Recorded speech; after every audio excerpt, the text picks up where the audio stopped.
¿qué tal amigos? Estamos de regreso con una duda que me han hecho últimamente muchos de ustedes y que realmente es muy importante saber, y sobre todo en esta época en la que comenzamos a sembrar la mayoría, así que acompáñenme.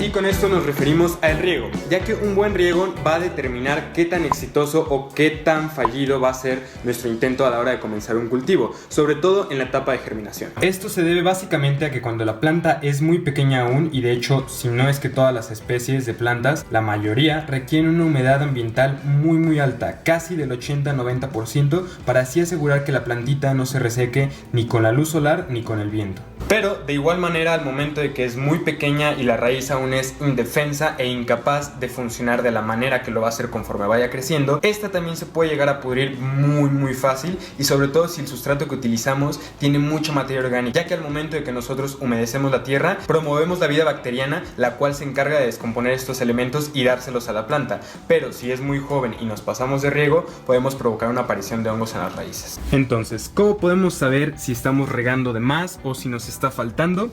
Pues es muy simple. Solamente será cuestión de observar nuestras plantas. Nosotros tenemos que observar la forma en la que los cotiledones o las hojas se encuentran cuando recién regamos. De esta manera, en cuanto empiece a faltar un poco de agua, observaremos cualquier cambio anormal que suela tener, es decir, si se doblan hacia arriba o si se doblan hacia abajo. Normalmente la sobreexposición solar, es decir, cuando hay mucho sol, provoca que las hojas se curven ligeramente hacia arriba. Obviamente no debemos de permitir, si ya es en un caso extremo, que esto suceda y moverlas inmediatamente a la sombra, pero sí tienen cierta resistencia. Por el contrario, cuando les hace falta riego, los cotiledones o las hojas suelen doblarse hacia abajo o entristecerse.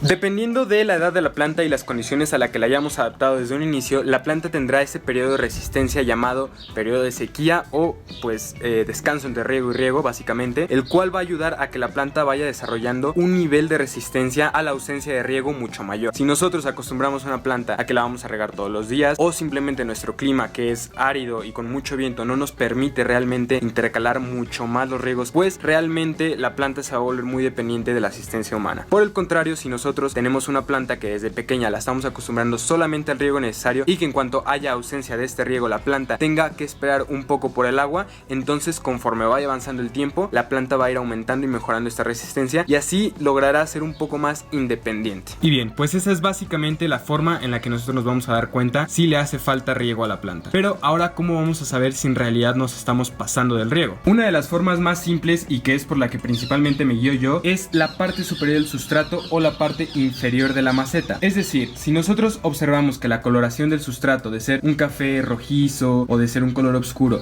empieza a cambiar a un color más amarillito por las orillas, comenzamos a ver manchas de sarro y unas bolitas como naranjitas empezando a crecer en la parte superior o en la parte inferior de la maceta, bien, es el perfecto indicativo de que hay hongos que se están formando a causa de la humedad. Muchas veces esto no representa un riesgo mayor, y realmente lo único que tenemos que hacer es retirar la mayor cantidad que podamos a mano y medir un poco más los riegos. Pero también puede suceder que se vuelva un caso grave en el cual realmente el hongo ya esté infectando toda la maceta por dentro y provoque que la planta desde adentro se empiece a pudrir por medio de la raíz y así muera. Entonces, aquí yo tengo un claro ejemplo. Esto es de la planta anterior que estaba en esta maceta, ya que esta sí he cuidado muchísimo el riego, pero podemos observar estas manchitas que se empiezan a hacer en las orillas, al igual que en la parte inferior de la maceta. Esto es a lo que nos referimos. Si comenzamos a ver que esto crece de manera exponencial o de un ratito a otro, es que realmente sí nos estamos pasando. Si vemos que apenas comienza a aparecer, todavía tenemos tiempo de sin problema empezar a regular más los riegos y evitarlo.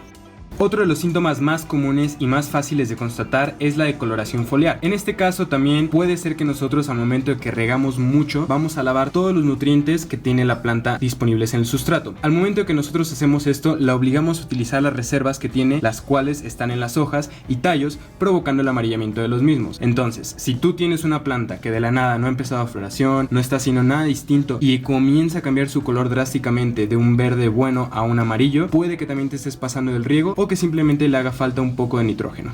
Y por último, y uno de los síntomas más comunes, es el marchitamiento acelerado de la planta. Es decir, podemos tener un ejemplar perfectamente sano, ver que las hojas están así, en este caso pues son plantas de interior, y que de un día para otro las hojas y los tallos estén doblados hacia abajo como si no lo habíamos regado en 10 días. Todo esto es un signo de que la estamos ahogando. Yo sé que a muchos de ustedes les ha pasado y muchas veces se puede confundir con algo de la tierra, ya sea un bicho, un virus o a lo mejor una quemadura o exceso de nutrientes, pero realmente lo más común y lo que nos tenemos que fijar primero es en el riego, qué tanto y qué tan frecuente estamos regando, para saber si es por donde tenemos que empezar y simplemente hacerle unos agujeros más a la maceta, cambiarla o esperar a que la planta por sí sola comience a utilizar toda el agua sobrante de la maceta y esperar para el siguiente riego. Y bien, ya vimos que es un tema bastante sencillo y que realmente yo recomiendo considerar antes de empezar a buscar por las plagas y deficiencias de nutrientes, ya que muchas veces se nos olvida que lo básico es lo primordial a la hora de hacer bien las cosas, y uno de ellos es el riego. Si nosotros tenemos una plantita en un recipiente muy pequeño y la regamos